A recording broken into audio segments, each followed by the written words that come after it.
33 रास नृत्य। इस अध्याय में भगवान श्री कृष्ण के उस रास नृत्य का वर्णन है जिसे उन्होंने यमुना नदी के तट पर जंगल में अपनी प्रिय सखियों के साथ रचाया। भगवान श्री कृष्ण दिव्य रसों के ज्ञान में सर्वाधिक प्रवीण हैं। गोपियां, जो कि उनसे स्नेह की रखजू से बंधी थीं और उनकी सेवा में पूर्णतया समर्पित थीं, उन्हीं के साथ भगवान ने अनेक रूपों में अपना विस्तार किया। रास नृत्य का आनंद लेने के उत्साह में गोपियां मदोन्मत्त हो उठीं और गीत, नृत्य तथा प्रेमपूर्ण इशारों के द्वारा कृष्ण की इंद्रियों को तुष्ट करने लगीं। उनकी मधुर वाणी से सारी दिशाएं भर गईं। भगवान कृष्ण द्वारा अनेक रूप धारण करने पर भी प्रत्येक गोपी यही सोच रही थी कि कृष्ण अकेले उसको ही बगल में खड़े हैं। गोपियां निरंतर गाती और नाचती हुई धीरे धीरे थकने लगीं और हर एक ने अपने पास खड़े कृष्ण के कंधे पर अपनी बाह रख दी। कुछ गोपियों ने कृष्ण की बाह को सूंचा और चूमा जिसमें से कमल की सुगंध आ रही थी और वे चंदन से लेपित थी। अन्यों ने कृष्ण का हाथ अपने शरीर के ऊपर रखा और किन्हीं किन्हीं ने तो प्रेम पूर्वक उनका आलिंगन करते हुए उन्हें आनंद प्रदान किया। परम पूर्ण सत्य होने के कारण भगवान कृष्ण ही वास्तविक भोक्ता तथा भोग्य साधन है। यद्यपि वे अद्वितीय हैं किंतु अपनी साकार लीलाओं को बढ़ाने के लिए वे स्वयं का अनेक रूपों में विस्तार करते हैं। इसीलिए बड़े बड़े पंडितों का कहना है कि कृष्ण की रासलीला बच्चों द्वारा अपनी ही परछाई के साथ खिलवाड़ जैसा है। श्री कृष्ण आत्मतुष्ट हैं और अचिंत्य दिव्य ऐश्वर्यों से पूरी तरह से युक्त हैं। जब वे गायलीला जैसी लीला का प्रदर्शन करते हैं तो ब्रह्मा से लेकर एक दूब के तिनके तक सारे जीव विस्मय के सागर में मग्न हो जाते हैं। जब महाराज परीक्षित ने गोपियों के साथ कृष्ण की माधुर्य लीलाओं की कथा सुनी, जो ऊपर और से कामी भ्रष्ट पुरुषों के कार्यों जैसी लगने वाली थी, तो उन्होंने महान भक्त श्रील शुकदेव गोस्वामी से अपना संदेह व्यक्त किया। शुकदेव ने उनका संदेह यह कहकर दूर किया कि चूंकि श्री कृष्ण परम भोक्ता हैं, इस तरह की लीलाएं कभी भी किसी दोष से कलुषित नहीं हो सकती, और यदि भगवान के अतिरिक्त अन्य कोई व्यक्ति ऐसी लीलाओं का आनंद लेना चाहेगा तो उसे वैसा ही भोग भोगना पड़ेगा जैसा कि भगवान रुद्र के अतिरिक्त विष के सागर को पीने का प्रयास करने वाले अन्य किसी व्यक्ति को भोगना पड़ता है। यहाँ तक कि यदि कोई कृष्ण की रासलीला का अनुकरण करने का भी विचार मन में लाता है तो उसे निश्चय ही दुर्भाग्य का सामना करना होगा। परम पूर्ण सत्य, श्री कृष्ण प्रत्येक जीव के हृदय में अंतर्यामी साक्षी के रूप में निवास करते हैं। जब कृपा करके वे अपने भक्तों को अपनी घनिष्ठ लीलाएं प्रदर्शित करते हैं तो ये लीलाएं कभी भी संसारी अपूर्णता से मलिन नहीं होती।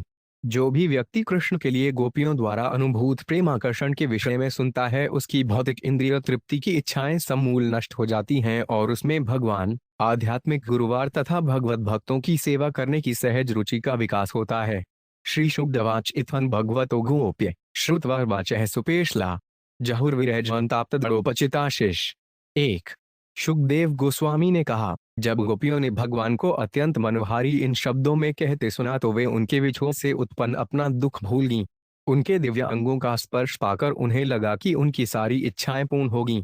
तन्रन्नार्भद गोविंदोरा सक्रीडाम नुबतः श्लीरत्नैरन्वित प्रीतैरयूयाबधबाहुभिः। 2। तत्पश्चात भगवान गोविंद ने वहीं यमुना के तट पर उन स्त्री रत्न श्रद्धालु गोपियों के संग में रास नृत्य लीला प्रारंभ की जिन्होंने प्रसन्नता के मारे अपनी बाहों को एक दूसरे के साथ श्रृंखलाबद्ध कर दिया। रासोत्सव संप्रवृत्तो गोपी मंडल मंडितः योगेश्वरेण कृष्णेन तासाम मध्येद्वयो प्रविष्टेन गृहीतान आकंठे स्वर्णिकरस्त्रे यमने रत्नभस्तावद्व्यमांशत सडलूलम दिवोक्सा सदा राणामोत्सुक्या पहतात्मनाम। 3। तब उल्लासपूर्ण रास नृत्य प्रारंभ हुआ जिसमें गोपियां एक गोलाकार घेरे में संध गई। भगवान कृष्ण ने अपना विस्तार किया और गोपियों के प्रत्येक जोड़े के बीच बीच प्रविष्ट हो गए। जो ही योगेश्वर ने अपनी भुजाओं को उनके गलों के चारों ओर रखा तो प्रत्येक युवती ने सोचा कि वे केवल उसके ही पास खड़े हैं। इस रास नृत्य को देखने के लिए देवता तथा उनकी पत्नियां उत्सुकता से गदगद हुए जा रहे थे। शीघ्र ही आकाश में उनके सैकड़ों विमानों की भीड़ लग गई। तात्पर्य, श्रील बिल्वमंगल ठाकुर ने रास नृत्य पर निम्नलिखित श्लोक लिखा है। अड्जनागंडनामंतरा माधवी माधव माधव चांतरेणांगना इथमा कल्पिते मंडले मध्य सज्ञो वेणुना देवकी नंदन। भगवान माधव गोपियों की हर जोड़ी के बीच स्थित थे और उनके स्वरूपों के प्रत्येक जोड़े के बीच एक गोपी स्थित थी।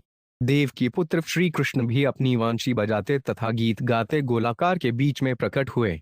श्रील विश्वनाथ चक्रवर्ती ठाकुर इंगित करते हैं कि प्रेम में उन्मत्त होने के कारण गोपियां समझ नहीं पाईं कि श्री कृष्ण ने अपना विस्तार कर लिया है और वे स्वयं उनमें से हर एक के साथ नृत्य कर रहे हैं। हर गोपी को कृष्ण का एक रूप दिखा। किंतु देवतागण अपनी पत्नियों समेत अपने विमानों से रास नृत्य देखते हुए उनके विविध रूपों को देख सकते थे, इसलिए वे अत्यधिक चकित थे। ततो दुंदुभ्यो ने दूर्निपेतु कृष्णवृष्ठ जगुर्गंधर्वक्त सस्त्रीकास्तद्यशो उमलम। 4। तब आकाश में दुंदुभियां बज उठी और फूलों की वर्षा होने लगी। मुख्य गंधर्वों ने अपनी पत्नियों के साथ भगवान कृष्ण के निर्मल यश का गायन किया। तात्पर्य, जैसा कि यहाँ कहा गया है, रास नृत्य के समय भगवान कृष्ण का यश शुद्ध आध्यात्मिक आनंद है। स्वर्ग के देवताओं ने जो ब्रह्मांड में स्वामित्व बनाए रखने के लिए उत्तरदायी हैं, रास नृत्य को प्रसन्नता पूर्वक परम धार्मिक नृत्य माना, जो भौतिक संसार में प्रेम क्रीड़ा के विकृत परावर्तित रूप से सर्वथा भिन्न था। वल्यानानुपुराणा किल्धिणीनात्रयोषिताम सप्रियाणाम भूशब्दस्तु मूलो रासमंडले। 5। जब गोपियां रास नृत्य के मंडल में अपने प्रियतम कृष्ण के साथ नृत्य करने लगीं तो उनके कंगनों, पायलों तथा करधनी के घुंघरुओं से तुमुल ध्वनि उठती थी। तब राति शुशुभेताभिर्भगवान देव की सुत मधे मणिन आहमान महामृक्तो यथा। 6। नृत्य करती गोपियों के बीच भगवान कृष्ण अत्यंत शोभायमान प्रतीत हो रहे थे, जिस तरह सोने के आभूषणों के बीच मरकत मणि शोभा पाता है। तात्पर्य, श्रील भक्ति सिद्धांत सरस्वती ठाकुर कहते हैं कि देवकी नाम वसुदेव की पत्नी के अलावा माता यशोदा का भी नाम है, जैसा कि आदि पुराण में कहा गया है, द्वे नाम ती नंद भार्या यशोदा देवकी तीच। नंद की पत्नी के 2 नाम हैं, यशोदा तथा देवकी। पादय सैर भुजविधुति भी सस्मितैर्थु विलास भजन मध्यज्वल कुचपट्टे कुंडल गंडलोलय सुवेदन मुख्य कव्रसना ग्रंथ है कृष्ण वध्यो गायन्त्यस्तावंतडिप्ता में चक्रे विरिजु। 7। जब गोपियों ने कृष्ण की प्रशंसा में गीत गाया तो उनके पांवों ने नृत्य किया, उनके हाथों ने इशारे किए और उनकी भौहें हंसी से युक्त होकर मटकने लगीं। जिनकी वेड़ियां तथा कमर की पेटियां मजबूत बंधी हुई थीं, जिनकी कमरें लचकती हुई थी, जिनके मुखों पर पसीने की बूंदें झलकती थीं, जिनके स्तनों को ढके हुए वस्त्र इधर उधर हिलते थे तथा जिनके कानों की बालियां गालों पर हिल डुल रही थीं, कृष्ण की ऐसी तरुणी प्रियाएं बादल के समूह में बिजली की कौंध की तरह चमक रही थीं। तात्पर्य, श्रील श्रीधर स्वामी व्याख्या करते हैं कि बादलों में बिजली चमकने के दृष्टांत के अनुसार गोपियों के सुंदर मुखड़ों पर पसीने की बूंदें कोहरे की बूंदों के अनुरूप थीं और उनका गायन गर्जना के समान था। आग्रंथ है शब्द को अग्नंथ है के रूप में भी पढ़ा जा सकता है, जिसका अर्थ होगा ढीली हो गई। इससे यह सूचित होगा कि यद्यपि गोपियों ने बालों तथा पेटियों को मजबूती से कसकर नाचना शुरू किया था, किंतु वे धीरे धीरे ढीली पड़कर खुलने लगी। श्रील विश्वनाथ चक्रवर्ती ठाकुर संकेत करते हैं कि गोपियां मुद्राएं किसी कला प्रदर्शन के केंद्रीय विचार से संबंधित अर्थों को बताने या भावों को अभिव्यक्त करने वाले हाथों द्वारा समुचित इशारे प्रदर्शित करने में पटु थीं। कभी कृष्ण तथा गोपियां अपनी बाहें फंसाकर कलात्मक ढंग से उन्हें इकट्ठे हिलाते तो कभी बाहें विलग करके गाए जाने वाले गीत के अर्थ को प्रकट करने के लिए मुद्राएं बनाते।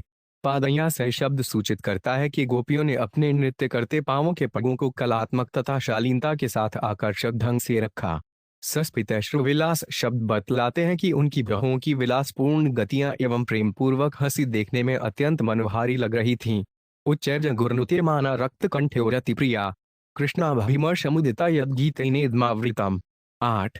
विविध रंगों से रंगे कंठों वाली माधुर्य प्रेम का आनंद लूटने की इच्छुक गोपियों ने जोर जोर से गाना गाया और नृत्य किया। वे कृष्ण का स्पर्श पाकर अति आनंदित थीं और उन्होंने जो गीत गाए उनसे सारा ब्रह्मांड भर गया। तात्पर्य, संगीत की प्रामाणिक पुस्तक संगीत सार के अनुसार तावंत एवं रायासु युवतियों जीव जाता है तेषु शतोत्स सहस्री पुरा गोपीकृतावरा। जितनी जीव योनियां हैं उतने ही संगीत के राग हैं। इनमें से 16,000 राग प्रमुख हैं जिन्हें गोपियां प्रकट कर रही थीं। इस तरह गोपियों ने 16,000 विभिन्न राग उत्पन्न किए और वे ही बाद में सारे विश्व में फैल गए। यद्गीतेनेदमावृतम शब्दों से यह भी सूचित होता है कि आज भी सारे विश्व में भक्तगण गोपियों का अनुकरण करते हुए कृष्ण की महिमा का गायन करते हैं। काचित सम मुकुंदेन स्वर जाति मिश्रिता उन्हीं पूजिता तेन प्रियता साधु साध्विति तदेव श्रुव मुनि ने तस्य मांच बहदात नौ। एक गोपी ने भगवान मुकुंद के गाने के साथ साथ शुद्ध मधुर राग गाया जो कृष्ण के स्वर से भी उच्च सुर ऊंचे स्वर में था। इससे कृष्ण प्रसन्न हुए और बहुत अच्छा कहकर उसकी प्रशंसा की।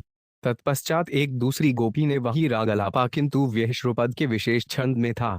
कृष्ण ने उसकी भी प्रशंसा की। काचिद्रास परिश्राद्ता पार्श्वस्थस्य गदाभूत जगरा बाहुना स्कंधिलथद बल्यामलिका। 10। जब एक गोपी रास नृत्य से थक गई तो वह अपनी बगल में खड़े गद्दाधर कृष्ण की ओर मुड़ी और उसने अपनी बाह से उनके कंधे को पकड़ लिया। नाचने से उसके कगन तथा बालों में लगे फूल ढीले पड़ गए थे। तात्पर्य: पिछले श्लोक में बताया गया है कि कृष्ण ने गोपियों के गायन तथा नृत्य की सराहना की और इस श्लोक में हम देखते हैं कि किस तरह गोपियों ने उनके साथ घनिष्ठता एवं विश्वास से पूर्ण आचरण किया। यहाँ पर एक अथकी हुई गोपी कृष्ण के कंधे पर अपनी बाह टेक कर विश्राम लेने लगी। श्रील जीव गोस्वामी की व्याख्या है कि इस श्लोक में प्रयुक्त यदा शब्द नृत्य शिक्षा के उपयुक्त गद्दा को और संकेत करता है।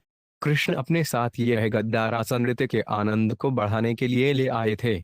श्रील विश्वनाथ चक्रवर्ती कहते हैं कि यहाँ पर जिस गोपी का उल्लेख है वे श्रीमती राधा रानी है, जबकि पिछले श्लोक में वर्णित दो गोपियां क्रमश विशाखा तथा ललिता हैं।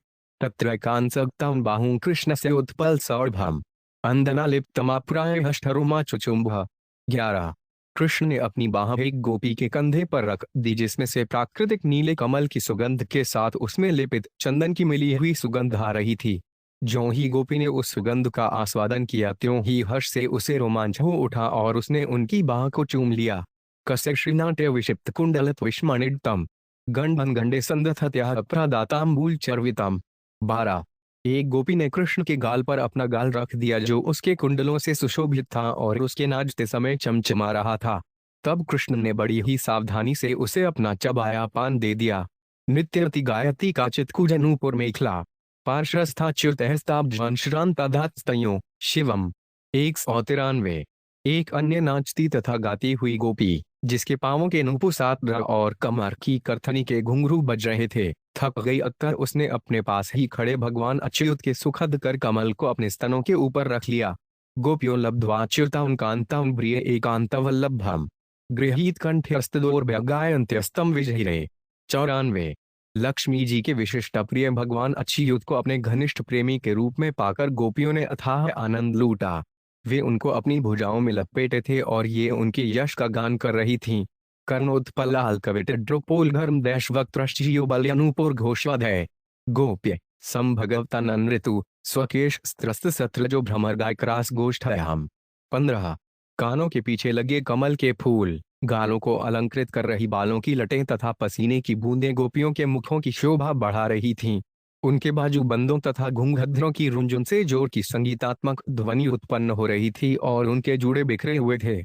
इस तरह गोपियां भगवान के साथ रास नृत्य के स्थल पर नाचने लगीं और उनका साथ देते हुए भावों के झुंड गुनगुनाने लगे। एवं परिष्वड्राभिमर्श स्निग्धेक्षणोहमं विलासा से रेमे रमेशो वज सुंदरी भी अंथार्भक स्वप्रतिबिंबतिव्रम। 16।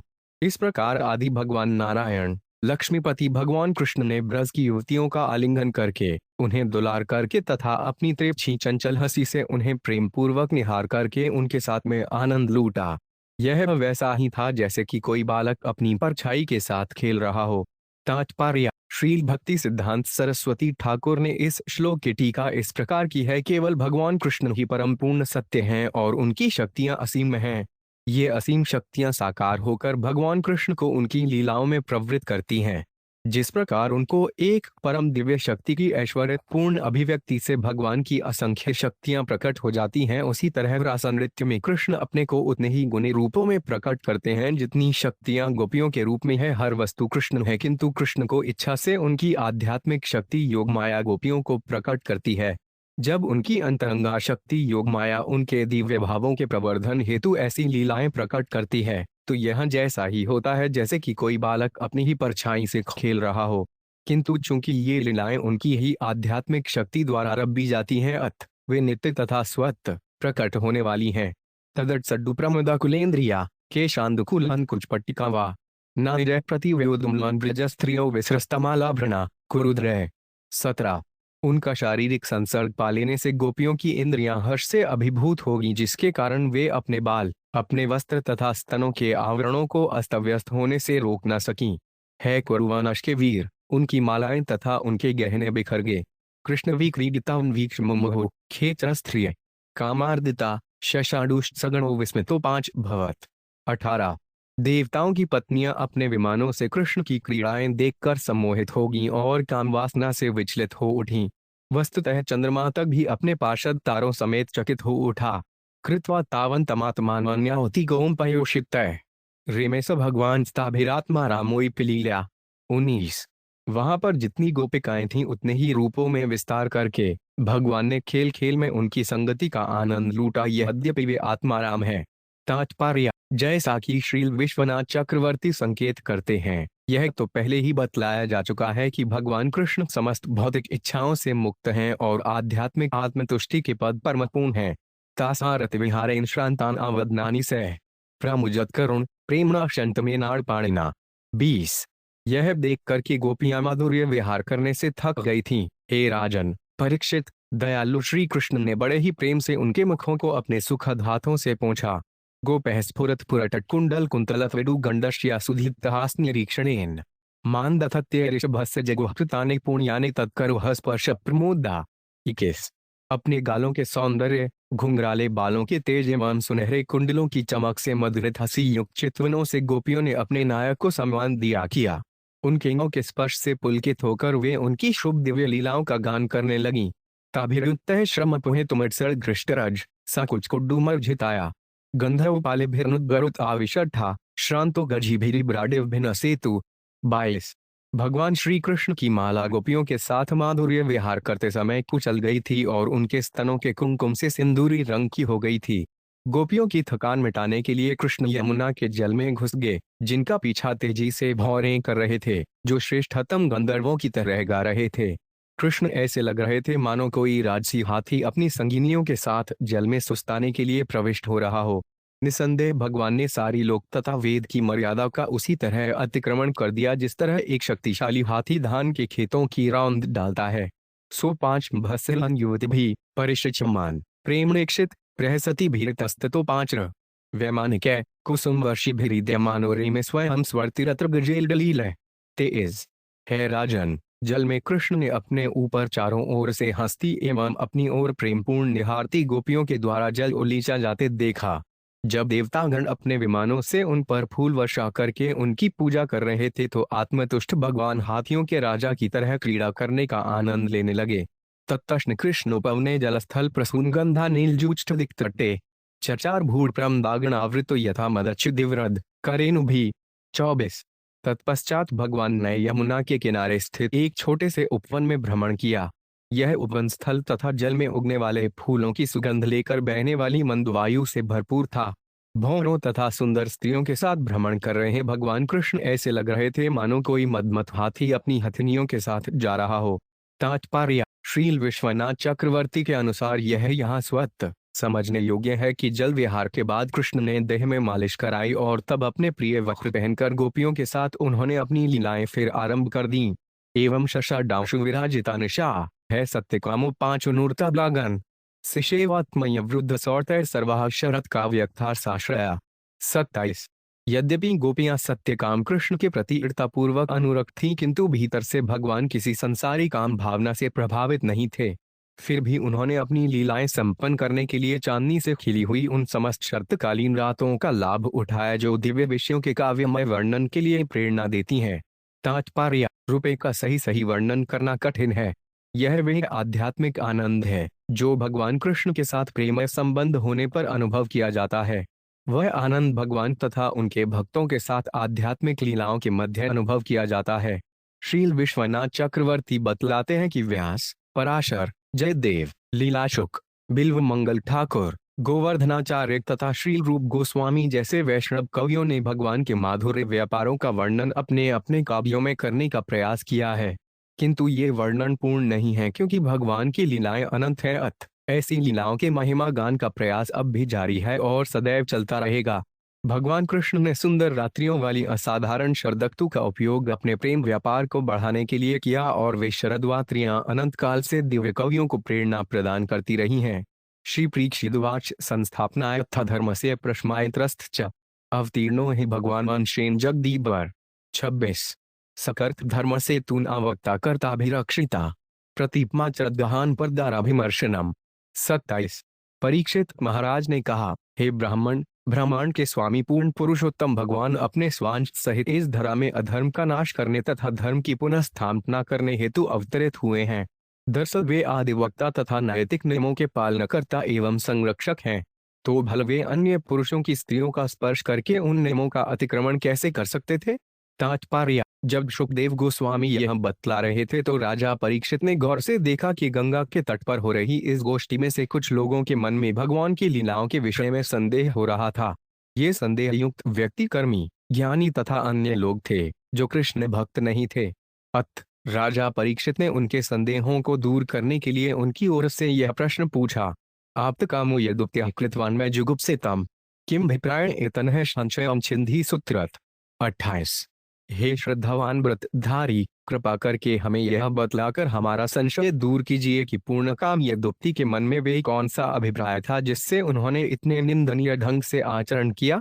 तात्पर्य: जो लोग प्रबुद्ध हैं उन्हें पता है कि ऐसे संदेह उन लोगों के मन तथा हृदय में उठेंगे जो भगवान को दिव्य लीलाओं से परिचित नहीं है। इसलिए अनंत काल से बड़े बड़े मुनि तथा परीक्षित महाराज जैसे प्रबुद्ध राजा आगे आने वाली पीढ़ी के लिए प्रामाणिक उत्तर देने के लिए ऐसे प्रश्न उठाते रहे हैं। श्री शुकुवनाज धर्म व्यतिक्रमो दृष्टीश्वराणा च सहसम तेजी सन दोषाय वहे सर्वभुजो यथा 29। शुकदेव गोस्वामी ने कहा, शक्तिशाली नियंताओं के पद पर किसी ऊपरी साहसपूर्ण उल्लंघन से जो हम उनमें देख पाए कोई आंच नहीं आती, क्योंकि वे उस अग्नि के समान होते हैं जो हर वस्तु को निगल जाती है और अदूषित बनी रहती है। तात्पर्य: महान शक्तिशाली व्यक्ति नैतिक सिद्धांतों के ऊपरी उल्लंघन से विनष्ट नहीं होते। श्रीधर स्वामी ब्रह्मा, इंद्र, सोम, विश्वामित्र इत्यादि का उदाहरण देते हैं। अग्नि में जो कुछ डाल दिया जाए उसे वह निगल जाती है, किंतु उसके स्वभाव में कोई परिवर्तन नहीं आता। इसी तरह कोई महान व्यक्ति आचरण की अनियमितता से अपने पद से नीचे नहीं गिरता।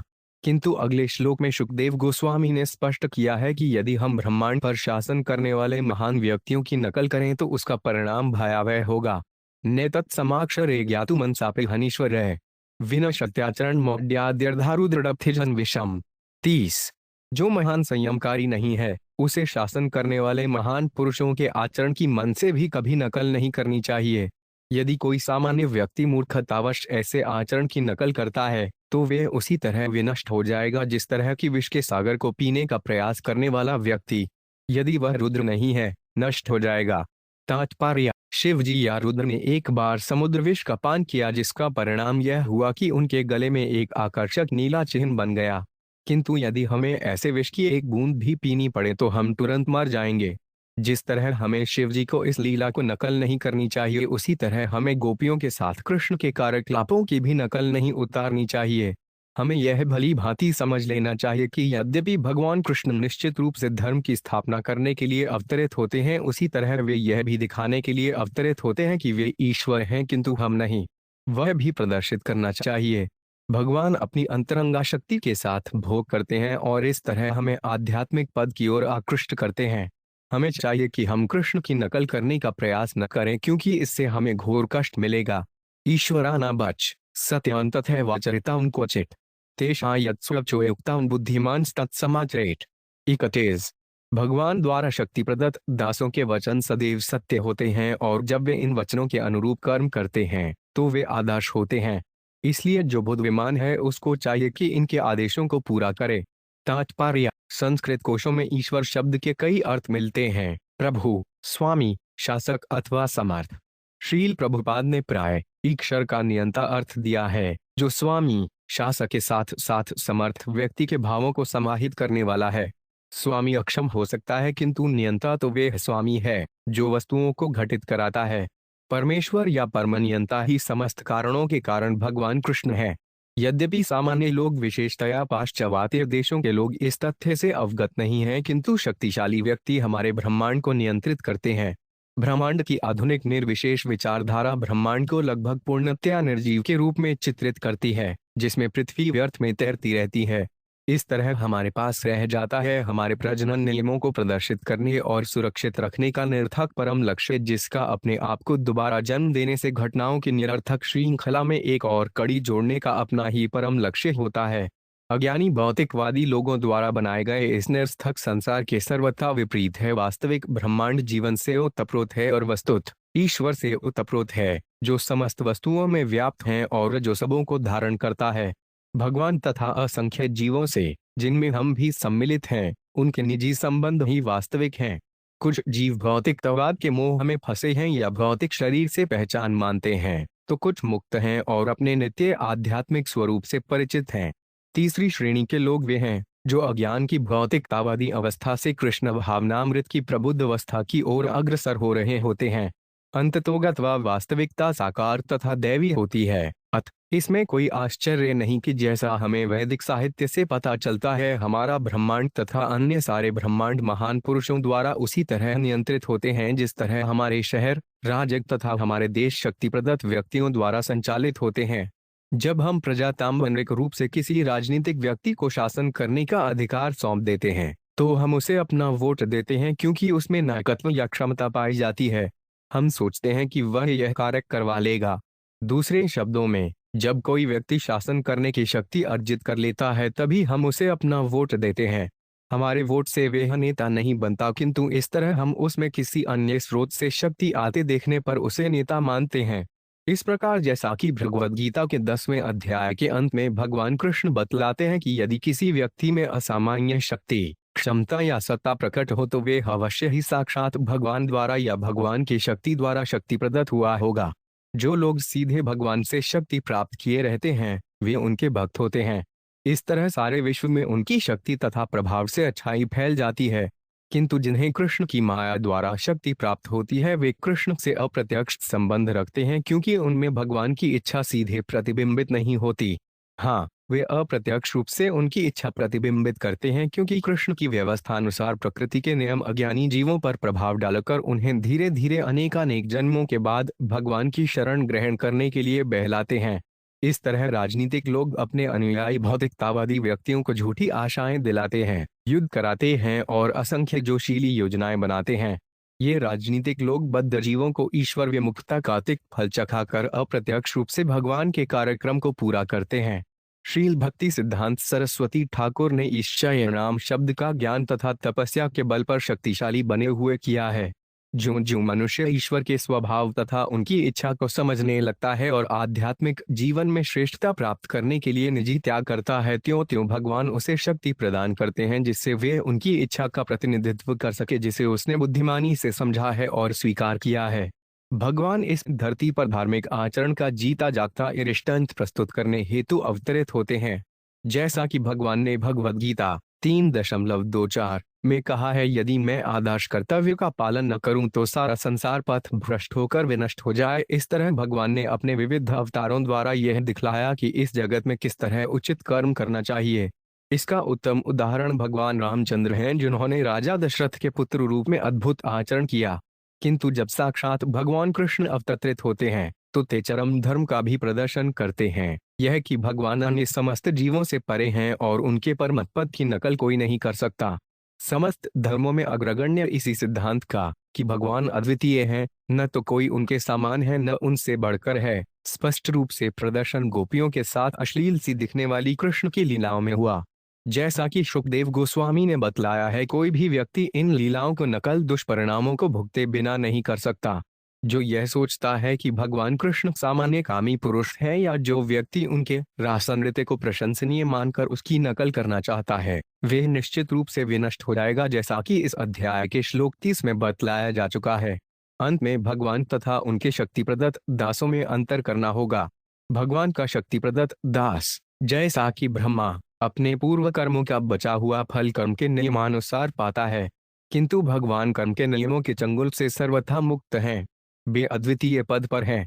कुशलाचरिते नैषामेव स्वार्थो न विद्यते विपर्यणवानर्थो निरहित धारणा प्रभो। 32। हे प्रभु, जब मिथ्या अहंकार से रहित ये महान व्यक्ति इस जगत में पवित्र भाव से कर्म करते हैं तो उसमें उनका कोई स्वार्थ भाव नहीं होता, और जब वे ऊपरी तौर से पवित्रता के नियमों के विरुद्ध लगने वाले कर्म अनर्थ करते हैं तो भी उन्हें पापों का फल नहीं भोगना पड़ता। किमुताखिल सत्वान अतिरिद्रमर्तिक दिवोक्साम ईशितुशेषित व्याना कुशला कुशलान्वय। 33। तो फिर समस्त सूजित प्राणियों, पशुओं, मनुष्यों तथा देवताओं के स्वामी भला उस शुभ तथा अशुभ से किसी प्रकार का संबंध कैसे रख सकते हैं जिससे उनके अधीनस्थ प्राणी प्रभावित होते हों। तात्पर्य, जैसा कि श्लोक 32 में कहा गया है, भगवान द्वारा शक्ति प्रदत्त महान पुरुष भी कर्म के नियमों से मुक्त होते हैं, तो फिर साक्षात भगवान के विषय में क्या कहा जा सकता है। आखिरकार नियम उन्हीं के द्वारा बनाया हुआ है और उनकी सर्वशक्तिमान इच्छा का प्रतीक है। अत वे जो भी कार्य अपनी शुद्ध इच्छा से करते हैं उनकी आलोचना सामान्य लोग नहीं कर सकते। यत्पाद पर जुजपराग्निशे वितृप्ता योग प्रभाविता अखिल कर्म बंधा स्वैरंचरंती मुनियो पांच पिन हमानास्तस्थे चया तव पुष कुतैवं बंध है। 34। जो भगवत भक्त भगवान के चरण कमलों की धूलि का सेवन करते हुए पूर्णतया तुष्ट हैं उन्हें भौतिक कर्म कभी नहीं बांध पाते। न ही भौतिक कर्म उन बुद्धिमान मुनियों को बांध पाते हैं जिन्होंने योग शक्ति के द्वारा अपने को समस्त कर्म फलों के बंधन से मुक्त कर लिया है। तो फिर स्वयं भगवान के बंधन का प्रश्न कहाँ उठता है जो स्वेच्छा से दिव्य रूप धारण करने वाले हैं। गोपिन तत्पत्तीन आचर सवेशामेव देहि नाम यो 5 तश्वर्ती स्वपांचध्यक्ष क्रीडनेह दे भाकु। 35। जो गोपियों तथा उनके पतियों और वस्तुतः समस्त देहधारी जीवों के भीतर साक्षी के रूप में रहता है वही दिव्य लीलाओं का आनंद लेने के लिए इस जगत में विविध रूप धारण करता है। तात्पर्य, हम भगवान की तरह दिव्य लीलाओं का आनंद उठाने के लिए देह धारण नहीं करते। हम नित्य आत्माओं ने इस भौतिक जगत का आनंद उठाने के मूर्खतापूर्ण प्रयास के कारण विवश होकर भौतिक शरीर स्वीकार किया है। भगवान के सभी रूप शाश्वत और दिव्य हैं और उनकी समता किसी भी तर्क से हमारे नाशवान हाड़ मांस के बने शरीरों से नहीं की जा सकती। चूंकि श्री कृष्ण परमेश्वर हैं जो गोपियों, उनके तथाकथित पतियों तथा अन्य समस्त जीवों के भीतर निवास करने वाले हैं, तो यदि वे अपने द्वारा सृजित प्राणियों में से कुछ का आलिंगन करें तो इसमें कौन सा पाप है, इसमें कौन सा दोष है। यदि भगवान गोपियों के साथ किसी गुप्त स्थान में चले जाते हैं जबकि वे प्रत्येक जीव के सर्वाधिक गुह्य भाग हृदय के भीतर निवास करते हैं। अनुग्रहाय भक्तानां मानुषान् देहमास्थितः भजते ताइशी क्रीडा श्रुत्वा तत्परो भवेत्। 36। जब भगवान अपने भक्तों पर कृपा प्रदर्शित करने के लिए मनुष्य जैसा शरीर धारण करते हैं तो वे ऐसी क्रीड़ाएं करते हैं जिनके विषय में सुनने वाले आकृष्ट होकर भगवत परायण हो जाएं। तात्पर्य, इस संदर्भ में श्रील जीव गोस्वामी की व्याख्या है कि जब भगवान कृष्ण अपने आदि द्विभुज रूप में इस जगत में अवतरित होते हैं तो वे कृपा करके यह रूप प्रदर्शित करते हैं जिससे मानव समाज में बंध उनके भक्त उन्हें देख तथा समझ सकें। इसीलिए यहाँ पर कहा गया है मालुषान् देहमास्थित, वे मनुष्य जैसा शरीर धारण करते हैं। श्री विश्वनाथ चक्रवर्ती ठाकुर यह कहकर भगवान की माधुर्य लीलाओं का यशोगान करते हैं कि इन प्रेम कार्यों में बद्ध जीवों के दूषित हृदय को आकर्षित करने की अकल्पनीय दिव्य क्षमता है। इस बात से इनकार नहीं किया जा सकता कि कोई भी शुद्ध या सरल हृदय वाला व्यक्ति कृष्ण की प्रेमपूर्ण लीलाओं को सुनकर भगवान के चरण कमलों के प्रति आकृष्ट होगा और क्रमश उनका भक्त बन जाएगा। नासुयन खलु कृष्णाय मोहितास्तस्य माया मयमाना स्वपार्श्वस्थान स्वान स्वांदारा नव्रजोक्से। 37। कृष्ण की माया शक्ति से मोहित सारे ग्वालों ने सोचा कि उनकी पत्नियां घरों में उनके निकट ही रहती रही थीं। इस तरह उनमें कृष्ण के प्रति कोई ईर्ष्या भाव नहीं उत्पन्न हुआ। तात्पर्य, चूंकि गोपियां कृष्ण से एकांतिक प्रेम करती थीं इसलिए योग माया ने सदैव भगवान के प्रति उनके संबंध की रक्षा की। यद्यपि ये गोपियां विवाहिता थीं। श्रील विश्वनाथ चक्रवर्ती ने उज्जवल नीलमणि से निम्नलिखित उदाहरण दिया है। माया कल्पित वादवैशील नैनानुस्यु भी न जातु ब्रजदेवीन आपति भी सह सकलो है। गोपियों के ईर्ष्यालु पतियों ने अपनी पतियों से नहीं अपितु माया द्वारा निर्मित पत्नियों से विलास किया। इस तरह इन पुरुषों का ब्रज की देवियों से कोई घनिष्ठ संबंध नहीं हुआ। गोपियां भगवान की अंतरंगा शक्ति हैं, अतएव वे किसी अन्य जीव की नहीं हो सकती। कृष्ण ने परकीय रुपए को उत्पत्ति के लिए ही अन्य पुरुषों के साथ उनका विवाह रचाया। ये लीलाएं नितानंत शुद्ध हैं क्योंकि वे भगवान की लीलाएं हैं और संत पुरुष इन परम दिव्य घटनाओं का रसास्वादन अनंत काल से करते चले आ रहे हैं। बहरात्र उपावृत्ते वासुदेव अनुमोदिता अनिच्छन्त्यो ययुर्गोप्य स्वगृहान भगवत प्रिया। 38। जब ब्रह्मा की पूरी एक रात बीत गई तो कृष्ण ने गोपियों को अपने अपने घरों को लौट जाने की सलाह दी। यद्यपि वे ऐसा करना नहीं चाह रही थीं तो भी भगवान की इन प्रेयसियों ने उनके आदेश का पालन किया। तात्पर्य, भगवद गीता 8.17 में भगवान कृष्ण बतलाते हैं मानवीय गणना के अनुसार 1000 युग मिलकर ब्रह्मा के एक दिन के बराबर होते हैं और रात्रि भी इतनी ही बड़ी होती है। जब भगवान कृष्ण ने अपना रास नृत्य किया तो 12 घंटे की एक ही रात में 1000 युग प्रवेश कर गए। श्रील विश्वनाथ चक्रवर्ती इस अकल्पनीय काल की तुलना इस तथ्य से करते हैं कि पृथ्वी पर वृंदावन के चारों ओर लगभग 40 मील में अनेक ब्रह्मांड समा सकते हैं। या कोई यह विचार कर सकता है कि माता यशोदा बालक कृष्ण की छोटी सी कमर अनेक रस्सियों से भी नहीं बांध पाई और एक अन्य अवसर पर भगवान ने अपने मुंह के भीतर अनेक ब्रह्मांड दिखलाए।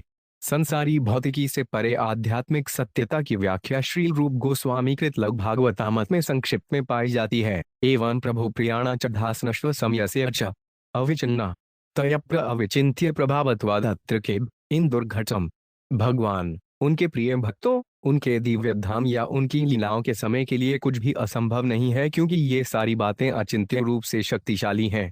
श्रील विश्वनाथ चक्रवर्ती इसके बाद व्याख्या करते हुए कहते हैं कि इससे सूचित होता है कि कृष्ण ने गोपियों को सलाह दी कि इन लीलाओं को सफल बनाने के लिए तुम्हें तथा मुझे इन्हें गुप्त रखना होगा। वासुदेव शब्द, जो कि कृष्ण का नाम है, भगवान कृष्ण के स्वांश का भी सूचक है, जो चेतना के मुख्य अधिष्ठाता का कार्य करता है।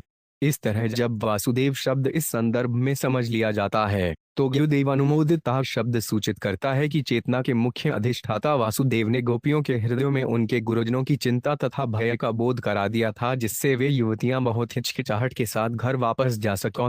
विक्रीडित ब्रजवधूभिरिदमचर विष्णु श्रद्धान्वितो पांच न शृणुयादथर्वर्णयद्य भक्ति परा भगवती प्रतिलभ्य काम हद गोगमाश्रभिनोतिक चिरेन धीर। 39। जो कोई वृंदावन की युवा गोपिकाओं के साथ भगवान की क्रीड़ाओं को अरधा पूर्वक सुनता है या उनका वर्णन करता है, वे भगवान की शुद्ध भक्ति प्राप्त करेगा। इस तरह वे शीघ्र ही धीर बन जाएगा और हृदय रोग रूपी काम वासना को जीत लेगा। तात्पर्य, यहाँ पर कृष्ण की माधुर्य लीलाओं की असाधारण शक्ति स्पष्ट रूप से प्रकट होती है। गुणात्मक दृष्टि से भगवान की आध्यात्मिक प्रेमयी लीलाएं भौतिक वासनापूर्ण व्यापारों से सर्वथा विपरीत होती हैं, यहाँ तक कि भगवान की लीलाओं के श्रवण मात्र से भक्त कामेच्छा पर विजय पा लेता है। अश्लील साहित्य पढ़ने या भौतिक प्रेमालाप सुनने से हमारी कामेच्छा विनष्ट नहीं होती, अपितु बढ़ती है। किंतु भगवान के माधुर्य व्यापारों के विषय में सुनने या पढ़ने से इसका सर्वथा विपरीत प्रभाव पड़ता है, क्योंकि वे विपरीत प्रकार के और नितांत आध्यात्मिक होते हैं। अतः कृष्ण अपनी अहेतुक कृपा से इस जगत में अपनी रासलीला प्रदर्शित करते हैं। यदि हम इस कथा में अनुरक्त हो सकें तो हमें आध्यात्मिक प्रेम का आनंद अनुभव होगा और हम विश्ववासना का परित्याग कर देंगे, जो उस प्रेम का विकृत प्रतिबिंब है। भगवद गीता 2.59 में कृष्ण ने बड़े ही सुंदर ढंग से कहा है, परम हृष्टा निवर्ते परब्रह्म का एक बार प्रत्यक्ष अनुभव हो जाने पर मनुष्य भौतिक आनंद की ओर मुंह नहीं करेगा। इस प्रकार श्रीमद् भागवत के 10वें स्कंद के अंतर्गत रासनृत्य नामक 33वें अध्याय के श्रीमदेशी भक्ति वेदांत स्वामी प्रभुपाद के विनीत सेवकों द्वारा रचित तात्पर्य पूर्ण हुए।